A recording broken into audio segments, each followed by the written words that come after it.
You can now support Ghost Maps on Patreon. Simply look for We Are HANTU or click the link in the description. Ghost Maps, entry 111, Scotts Road, Singapore.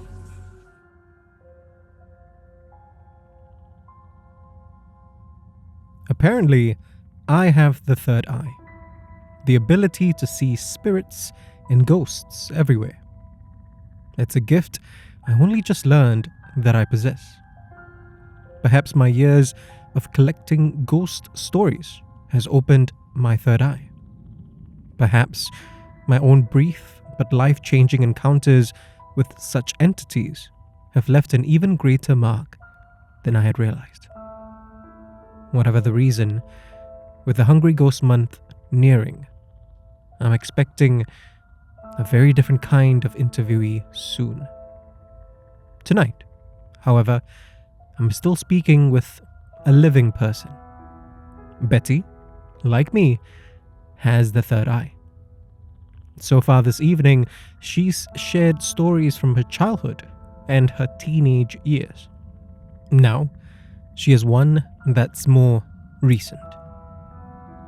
Before she starts, though, she asks me, "Are you sure you're okay to continue?" She sees that my newly opened third eye has unnerved me. I've started seeing more people around this coffee shop, and they seem to have noticed me. I turn back to Betty and try my best to focus on her. I tell her that I'll be fine, then turn my recorder back on and ask her to start from the beginning.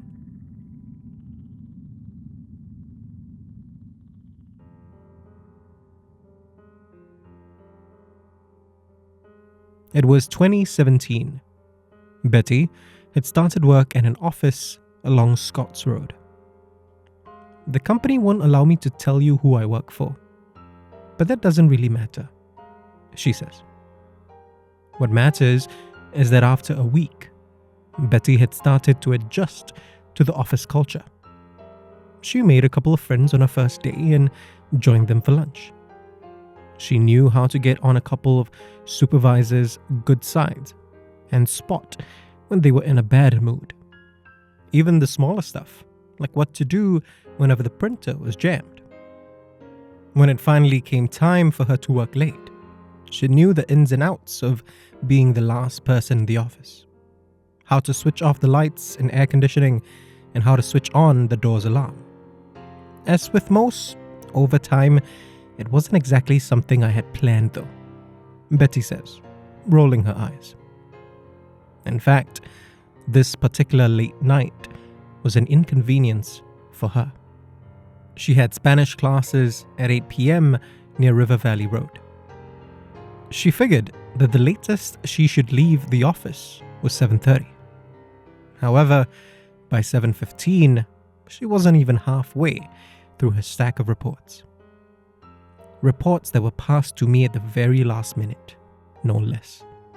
She says, pursing her lips in annoyance even now. Frustrated, Betty didn't realize that everyone else had left the office already. So, when she heard the door open, she assumed that it was one of her co-workers.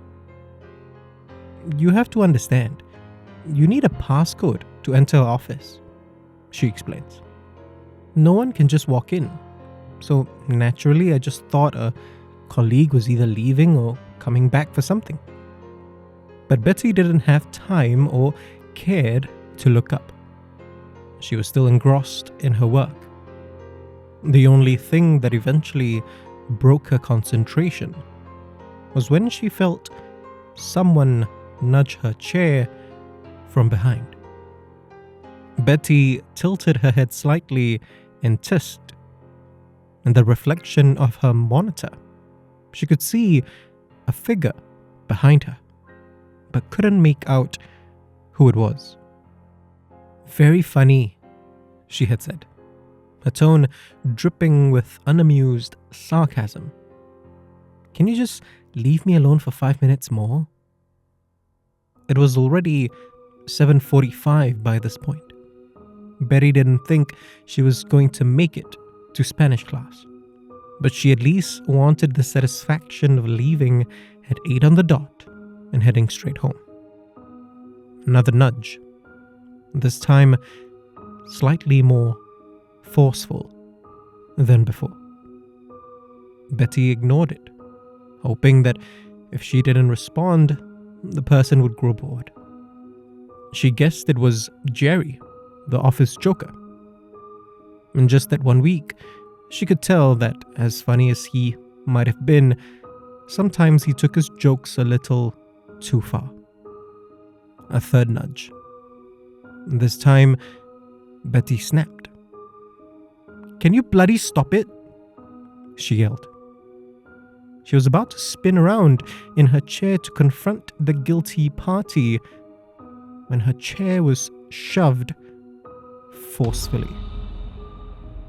Betty slammed into her desk, the impact knocking the wind out of her for a moment. She gasped and wheezed, and when she eventually caught her breath, turned around, only to discover that she was alone in the office. She looked around and then got up and explored the entire office. No one. But she knew she wasn't alone. Whatever they were, they knew I had the third eye and were hiding from me, she says. Betty didn't bother finishing the reports. She shut her laptop down, packed up, and started switching off the air conditioning and lights. With the office awash in darkness, Betty was about to make her way towards the exit when she heard the door open. She spun around to see who it was. Living, colleague, or something else. But all she caught was the sight of the door closing on its own.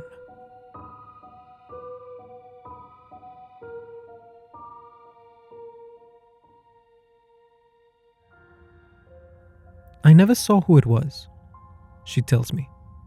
I ask her who she thinks it was, and she shrugs. I suspect it's a child spirit, considering how mischievous it is and its temper, she says. I hope so, because if it's not mischievous, then I don't know what it wants, and I don't want to know. Whoever they are, though, she adds, they've been careful to remain out of sight. Betty wasn't the only one to encounter this spirit. When she told her colleagues about what had happened, they all looked at each other knowingly. They said that always happened to the newbies, and always while they were working overtime. The nudging, the door opening and closing by itself. Betty was the first to yell back, though. They said they didn't tell her because they weren't sure if she believed in spirits or if she was easily frightened. But I knew better, she says. It was a hazing, an initiation for new staff members. Betty knew better than to play with spirits, no matter what their intentions. From that moment on, whenever someone new joined the company, she would tell them all about it. Most of them didn't believe her, until they experienced it themselves, that is. It was always the same. The doors opening and closing on their own, someone nudging their seat. Sometimes it even happened when there were 2 or 3 of them working late. I told them to remain respectful, no matter what. Betty says, with a smile. A moment later, her smile gives way to a look of, well, not fear, but concern. She stares at something behind me. I turn around to see a couple of spirits waiting patiently. I'm left dumbstruck. Part of me isn't even sure if these are spirits. At first, they seem just like a group of ordinary people. They even feel like a family. But then one of them, an elderly man, speaks, and I can tell immediately. His voice echoes in my head. It sounds far away and right next to me all at once. I look into his eyes and see something missing. "Are you?" the old man says, uncertainly. "The collector?" If you want to discover more of Southeast Asia's other side, subscribe now and follow us on social media. You can also be one of our supporters on Patreon. Look for We Are HANTU or click the links in the description. Ghost Maps is a HANTU production created by Kyle Ong and Wayne Ray, with art direction by Jolene Lim, and recorded on Audio Technica mics.